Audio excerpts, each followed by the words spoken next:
നമസ്കാരം. Yes, glutathione എന്തിന് എവിടുന്ന് എന്നുള്ള ക്വസ്റ്റ്യൻസ് ഒക്കെ നമ്മുടെ മനസ്സിലൂടെ പോയിട്ടില്ലേ? ഇത് നമ്മുടെ ഗൂഗിളിലായാലും മറ്റ് സോഷ്യൽ മീഡിയയിലായാലും മോസ്റ്റ് സെർച്ച്ഡ് ടോപ്പിക്കാണ് ഗ്ലൂട്ടാതയോൺ എന്നുള്ളത്. ഗ്ലൂട്ടാതയോൺ നമുക്ക് നാച്ചുറലി കിട്ടും, അല്ലാതെ തന്നെ നമ്മുടെ ബോഡി തന്നെ പ്രൊഡ്യൂസ് ചെയ്യുന്നുണ്ട്. അതല്ലാതെ ടാബ്ലറ്റ് രൂപത്തിലോ സാഷേ രൂപത്തിൽ അതും അല്ലെങ്കിൽ IV രൂപത്തിൽ എല്ലാം തന്നെ സ്വീകരിക്കാൻ പറ്റും. എന്നാൽ ഇത് ഗുണവത്താണോ? എടുത്തു കഴിഞ്ഞാൽ അത് ഇത്രത്തോളം ലോങ് ലാസ്റ്റ് ചെയ്യും? കണ്ടിന്യൂസ് ആയിട്ട് ഉപയോഗിക്കണോ? ഇതിന് അഡിക്റ്റായി പോവാറുണ്ടോ? സൈഡ് എഫക്റ്റുകൾ ഉണ്ടോ എന്നുള്ളതൊക്കെ ഒന്ന് അറിയണ്ടേ? നോക്കാം. ഞാൻ doctor Sajitha Dijin. Glutamine, glycine, cysteine തുടങ്ങിയിട്ടുള്ള 3 അമൈനോ ആസിഡുകൾ കൂടി ചേർന്നിട്ടുള്ള ഒരു പവർഫുൾ ആൻറ്റി ഓക്സിഡൻ്റ് ആണ് ഗ്ലൂട്ടാതയോൺ. ഇത് ഗുണകരമാണോ എന്ന് ചോദിച്ചാൽ 100%. പക്ഷേ ഇത് നമ്മൾ ഉപയോഗിച്ച് കഴിഞ്ഞാൽ പലരും ഇതിനെ IV ആയിട്ട് എടുക്കാറുണ്ട്. IV എടുക്കുന്ന സമയത്തായാലും നേരിട്ട് ബ്ലഡ് സ്ട്രീമിലോട്ട് എടുക്കുന്നതാണ്. അത് എടുത്തു കഴിഞ്ഞാൽ മാറ്റമുണ്ടോ എന്ന് ചോദിച്ചാൽ മാറ്റമുണ്ട്. നമ്മുടെ ഓരോ സെല്ലിനെയും ഡീടോക്സ് ചെയ്യുന്ന രീതിയിൽ ചെയ്തിട്ട് നമ്മുടെ മുഖത്തുണ്ടാവുന്ന പിഗ്മെന്റേഷനും ഡാർക്ക് സ്പോട്ടും ഒക്കെ കുറയ്ക്കാൻ ഇത് സഹായിക്കുന്നുണ്ട്. എന്നാൽ ഇത് ഒരു സിറ്റിങ്ങിലൊന്നും സാധ്യമാവില്ല. നിങ്ങൾ എടുക്കുകയാണെങ്കിൽ, ഇതിനെ പ്രൊമോട്ട് ചെയ്യുന്നില്ല എങ്കിലും എടുക്കുകയാണെങ്കിൽ ഒരു ട്രെയിൻഡ് ആയിട്ടുള്ള ഡോക്ടറിൻ്റെ അണ്ടറിൽ മാത്രം എടുക്കുക കേട്ടോ. അതാണ് എടുത്തു പറയാനുള്ളത്. പിന്നെ ഗ്ലൂട്ടാതയോൺ നമുക്ക് ബോഡിയിൽ തന്നെ ഉൽപ്പാദിപ്പിക്കുന്നുണ്ട് എന്ന് പറഞ്ഞു. അപ്പം ഇത് ഉൽപ്പാദിപ്പിക്കുന്നത് കുറയുന്ന ചില സിറ്റുവേഷൻസ് ഉണ്ട്. ആ സമയത്താണ് നമുക്കിതിനെയൊക്കെ ഡിപ്പെൻഡ് ചെയ്യേണ്ടി വരുന്നത്. അതിൻ്റെ ഒരു പ്രധാന കാരണം നമ്മുടെ ഹെൽത്ത് ശ്രദ്ധിക്കാത്തതാണ്. ഞാൻ എപ്പോഴും പറയാറുണ്ട്, ബ്യൂട്ടി കെയർ എന്നുള്ളത് സ്പെഷ്യലായിട്ട് നമ്മൾ ചെയ്യേണ്ടത് ജസ്റ്റ് ഒരു സ്കിൻ കെയർ മാത്രമേ ഉള്ളൂ. മോയ്സ്ചറൈസറും ഹൈഡ്രേഷനും നല്ല ന്യൂട്രീഷനും കൊടുക്കുക എന്നുള്ള ഈ 3 കാര്യങ്ങളെ നമുക്ക് ചെയ്യേണ്ടതുള്ളൂ. അപ്പം നല്ല ഹെൽത്ത് ശ്രദ്ധിക്കുന്ന ഒരാൾക്ക് ഒരു ഗ്ലൂട്ടാതയോണിൻ്റെ ആവശ്യം വരുന്നില്ല. കാരണം അവരുടെ ലിവർ ഡീടോക്സ് ചെയ്തുകൊണ്ടേ ഇരിക്കുന്നുണ്ടാവും. ലിവർ ഹെൽത്ത് മോശമായി വരുമ്പോഴാണ് നമ്മുടെ ശരീരത്തിൽ പല പ്രശ്നങ്ങളും സ്കിന്നിലും കാണിച്ചു വരുന്നത്. അപ്പം ഇത്തരം ഡീടോക്സിഫിക്കേഷൻ നടത്താൻ വേണ്ടിയിട്ട് ഒരുപാട് നാച്ചുറൽ ആയിട്ടുള്ള വഴികളുണ്ട്. അല്ലെങ്കിൽ നമുക്ക് ഹെൽത്തി ആയിട്ടുള്ള ഒരു ലൈഫ് സ്റ്റൈൽ ഞാൻ എപ്പോഴും പറയുന്നത് പോലെ ഫോളോ ചെയ്താൽ ഒരുപാട് വ്യത്യാസങ്ങൾ കൊണ്ടുവരാൻ പറ്റും. നമുക്ക് ഈ ഗ്ലൂട്ടാതയോണിനെ കുറിച്ചൊന്നും ചിന്തിക്കേണ്ട ആവശ്യം പോലും ഇല്ല. അപ്പോൾ ഗ്ലൂട്ടാതയോൺ ശരീരത്തിന് ലഭിക്കാൻ വേണ്ടിയിട്ട് നമ്മൾ ഇത്തരം ടാബ്ലറ്റുകളൊക്കെ എടുക്കുന്ന സമയത്തോ ഇഞ്ചക്ഷൻ എടുക്കുമ്പോഴോ, ടാബ്ലറ്റ് നമ്മൾ മുൻപ് പറഞ്ഞിട്ടുണ്ടായിരുന്നു ഉപയോഗിച്ചാൽ നല്ലതാണ്. പക്ഷേ ഇത് കണ്ടിന്യൂസ് ഉപയോഗിച്ചുകൊണ്ടേയിരിക്കണം. നമ്മൾ അതിന് അഡിക്റ്റ് ആയി പോവും, അത് ഓവർഡോസ് ആയി പോവും. ഒരുപാടേറെ ഹെൽത്ത് ഇഷ്യൂസ് അല്ലെങ്കിൽ സ്കിന്നിൽ തന്നെ നമുക്കിതിൻ്റെ ക്രീമുകളൊക്കെ അവൈലബിൾ ആണ്. ഗ്ലൂട്ടാതയോൺ ഉപയോഗിച്ച് കഴിഞ്ഞിട്ട് ആ ഭാഗത്ത് അതിൻ്റെ ഡാർക്ക് സർക്കിൾ അല്ലെങ്കിൽ ഡാർക്ക് സ്പോട്ടൊക്കെ മാഞ്ഞു പോയി പകരം അവിടെ നോർമൽ സ്കിന്നിനേക്കാളും കൂടുതൽ ഒരു ലൈറ്റ് കളറ് വന്ന് സ്കിന്നിൻ്റെ ആ ടോണേ വ്യത്യാസം വരുന്നതുമായിട്ട് കണ്ടിട്ടുണ്ട്. അതിൻ്റെ ഒരു ഡിമെറിറ്റ്സ് ആണ്. അതുപോലെ നമുക്ക് ഇതില്ലാണ്ട് നമ്മുടെ നോർമൽ അവസ്ഥകൾ പോലും വയ്യ എന്നുള്ളത് വരും. അതായത് ഉള്ളിലേക്ക് ടാബ്ലറ്റ് രൂപത്തിൽ എടുത്താലും ബോഡിയിൽ ഉൽപ്പാദിപ്പിച്ചു കൊണ്ടിരിക്കുന്ന ഗ്ലൂട്ടാതയോൺ ഉൽപ്പാദിപ്പിക്കുന്നത് കുറഞ്ഞു വരും. ഇതിനെ ഡിപ്പെൻഡ് ചെയ്യേണ്ടി വരും. അത് വളരെ മോശം സിറ്റുവേഷൻ ആണ്. അതുകൊണ്ട് ഇതിൻ്റെ ഒന്നും ആവശ്യമില്ല. നമ്മുടെ ബോഡിയിൽ ഗ്ലൂട്ടാതയോണിൻ്റെ അളവ് കുറഞ്ഞു പോവാതിരിക്കാൻ നമ്മൾ എന്തൊക്കെ ശ്രദ്ധിക്കണം എന്നുള്ളതാണ് ഏറ്റവും പ്രയോറിറ്റി കൊടുക്കേണ്ട ഒരു കാര്യം. വൈറ്റമിൻ, മിനറൽസ്, അതുപോലെ ആൻറ്റി ഓക്സിഡൻസ് ഒക്കെ അടങ്ങിയിട്ടുള്ള ആഹാര പദാർത്ഥങ്ങൾ തിരഞ്ഞെടുക്കാൻ ശ്രദ്ധിക്കണേ. എന്ന് പറഞ്ഞാൽ ന്യൂട്രീഷ്യസ് ആയിട്ടുള്ള ഫുഡ് ക്രമീകരിക്കുക എന്നുള്ളതാണ്. സംശയം വേണ്ട, ഇതിൽ പലരും ചോദിക്കുന്ന ഒരു ചോദ്യമാണ് അതിനൊക്കെ ഒത്തിരി കാശ് ചിലവല്ലേ എന്നുള്ളത്.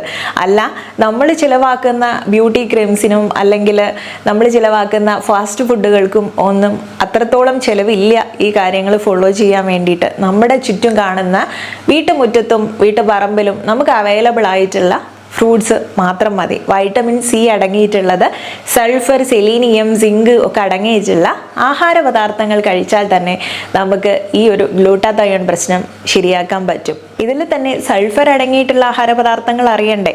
അതിൽ വെളുത്തുള്ളി, നമ്മുടെ ഉള്ളി, ചെറിയുള്ളി വലിയുള്ളി ഒക്കെ പെടും കേട്ടോ. അതുപോലെ തന്നെ കാബേജ്, കോളിഫ്ലവർ, ബ്രൊക്കോളി, അവോക്കേഡോ ഒക്കെ തന്നെ നല്ല ഒരു സൾഫർ കണ്ടന്റ് അടങ്ങിയിട്ടുള്ളതാണ്. അതുപോലെ തന്നെ നമ്മുടെ ഗ്രീൻ ലീഫി വെജിറ്റബിൾസ് ഏതായാലും ഓക്കെയാണ്. അതുപോലെ മീന്, മുട്ട ഒക്കെ നമുക്ക് ഉപയോഗപ്പെടുത്താൻ വേണ്ടി പറ്റും. Pineapple, water melon, sweet melon, അതുപോലെ തന്നെ ഡയറി പ്രോഡക്ട്സ്, പാലുൽപ്പന്നങ്ങൾ, ഇതൊക്കെ നമുക്ക് ഉപയോഗപ്പെടുത്താം. അതുപോലെ സീഡ്സ് അല്ലെങ്കിൽ ചിപ്പി, നമ്മുടെ കടല പോലുള്ളതും പയറുവർഗ്ഗങ്ങളും ഒക്കെ തന്നെ ഉൾപ്പെടുത്താം. തക്കാളി, അതുപോലെ ബ്രസീൽ നട്ട്സ് അല്ലെങ്കിൽ seeds, pumpkin seed, sunflower seed തുടങ്ങിയിട്ടുള്ള സീഡ്സുകൾ ഒക്കെ തന്നെ ഉൾപ്പെടുത്തുന്നത് നല്ലതാണ്. ഇനി അതുപോലെ തന്നെ ഇതിൽ സെലീനിയം അടങ്ങിയിട്ടുള്ള ഏതൊക്കെയാണെന്ന് ചോദിച്ചാൽ അത് റെഡ് മീറ്റ് ഒക്കെ ഉണ്ട്. റെഡ് മീറ്റ് എന്ന് പറയുമ്പോൾ നമ്മൾ ഇത് ഒരു പരിധിയിൽ കൂടുതൽ കഴിക്കുക എന്നുള്ളതല്ല കേട്ടോ. വറുത്തതും പൊരിച്ചതും അല്ല ഞാൻ ഉദ്ദേശിച്ചത്. ഒമേഗ 3 ഒക്കെ അടങ്ങിയിട്ടുള്ളത് ഫിഷാണ്, നമുക്ക് എല്ലാവർക്കും അറിയാം. അതും തന്നെ പൊരിച്ച് കഴിച്ചാൽ ഞാൻ ഈ പറയുന്ന ഒരു ഗുണവും നിങ്ങൾക്കില്ല. കറി വെച്ച് കഴിക്കാൻ ശ്രമിക്കുക. അതും അമിതമായിട്ടുള്ള എരിവും പുളിയും നമ്മുടെ വയറിന് ബുദ്ധിമുട്ടുള്ള രീതിയിൽ കഴിക്കുന്നതല്ല ഉദ്ദേശിച്ചത്. അപ്പം ഇത്തരം കാര്യങ്ങൾ ഒമേഗ 3 ഫാറ്റി ആസിഡ്സ് ശരീരത്തിലേക്ക് എത്തുന്ന രീതിയിൽ കഴിക്കാനാണ്. ഇനി ഈ പറഞ്ഞതുപോലെ സെലീനിയം കിട്ടണം എന്നുണ്ടെങ്കിൽ ബീഫ്, മട്ടൺ, ചിക്കൻ, മുട്ട എന്ന് നോൺ വെജിറ്റേറിയൻസ് ആണെങ്കിൽ ഓക്കെ. വെജിറ്റേറിയൻസ് ആണെങ്കിലും ഇതിൽ വിഷമിക്കാനൊന്നുമില്ല, അവർക്കും ഒരുപാടേറെ ഓപ്ഷൻസ് ഉണ്ട്. നമ്മളെ ചീരകൾ, പച്ചക്കറി വർഗ്ഗങ്ങളും അതുപോലെ ചീര ഇലക്കറികൾ അല്ലെങ്കിൽ നട്ട്സുകൾ, സീഡുകൾ, സെസെയിം സീഡ് പോലുള്ള കാര്യങ്ങളൊക്കെ ഉണ്ടല്ലോ. ഞാൻ നേരത്തെ പറഞ്ഞ സീഡ്സുകളെല്ലാം നിങ്ങൾക്ക് ഉപയോഗപ്പെടുത്താം. ഇതുപോലുള്ള പഴങ്ങളും പച്ചക്കറികളും എല്ലാം, അത് 1 or 2 അല്ല, നമുക്കൊരു 2 ബൗൾ അല്ലെങ്കിൽ മിനിമം ഒരു ബൗളെങ്കിലും ഒരു ദിവസം കഴിക്കാൻ ശ്രമിക്കുക. നന്നായിട്ട് വെള്ളം കുടിക്കുക. ഈ ന്യൂട്രീഷ്യസ് ഡയറ്റ് ഫോളോ ചെയ്യാൻ ശ്രമിക്കുക.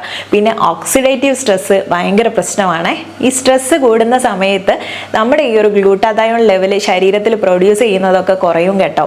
അപ്പോൾ ശരിയായിട്ടുള്ള ഉറക്കം ഞാൻ വെറുതെ പറയുന്നതല്ല, എല്ലാ വീഡിയോസിലും ഇത് കുത്തിക്കൊള്ളിക്കുന്നത്. നമുക്ക് ഏതൊരു ടോപ്പിക് എടുത്താലും അതിൻ്റെയൊക്കെ അടിസ്ഥാനപരമായിട്ടുള്ള കാര്യം ഇതൊക്കെയാണ്. ഹൈഡ്രേഷൻ, ന്യൂട്രീഷൻ, അല്ലെങ്കിൽ പ്രോപ്പർ ആയിട്ടുള്ള സ്ലീപ്പ്, ഇതൊക്കെ തന്നെയാണ് നമുക്ക് ആവശ്യമായിട്ടുള്ള ഘടകങ്ങൾ. ഇതൊക്കെ നോർമൽ ആണെങ്കിൽ ബാക്കിയെല്ലാം തന്നെ ഫങ്ഷനിങ് ഒക്കെ കറക്റ്റ് ആയിട്ട് വന്നോളും. അപ്പം നമ്മുടെ ലിവർ ഡീടോക്സിനായാലും മറ്റൊരു മെത്തേഡിനെ ഡിപ്പെൻഡ് ചെയ്യേണ്ട ആവശ്യമില്ല എന്നർത്ഥം. നമ്മുടെ ഡയറ്റിൽ ബ്രൗൺ റൈസ്, മഷ്റൂംസ് തുടങ്ങിയ കാര്യങ്ങളൊക്കെ തന്നെ നിങ്ങൾക്ക് ഉൾപ്പെടുത്താൻ പറ്റും. അങ്ങനെ ഗ്ലൂട്ടാതയോൺ എന്നുള്ളത് നമുക്കറിയാം, ഒരു ടാബ്ലറ്റ് എടുത്തു കഴിഞ്ഞാൽ അപ്പോൾ ഉള്ള നമ്മുടെ ആ പ്രശ്നങ്ങൾ മാറുമെങ്കിലും, വൈറ്റമിൻ ടാബ്ലറ്റ്സ് ഒക്കെ ആണെങ്കിലും എടുത്തു കഴിഞ്ഞാൽ താൽക്കാലികമായിട്ട് നമുക്കത് നിലനിർത്താൻ പറ്റും, ഉയർത്തി കൊണ്ടുവരാൻ പറ്റും. പക്ഷെ അത് നിലനിന്ന് പോകണം എന്നുണ്ടെങ്കിൽ ഒരു ചെറിയ എഫേർട്ട് നമ്മുടെ സൈഡിൽ നിന്ന് ഇടണം കേട്ടോ.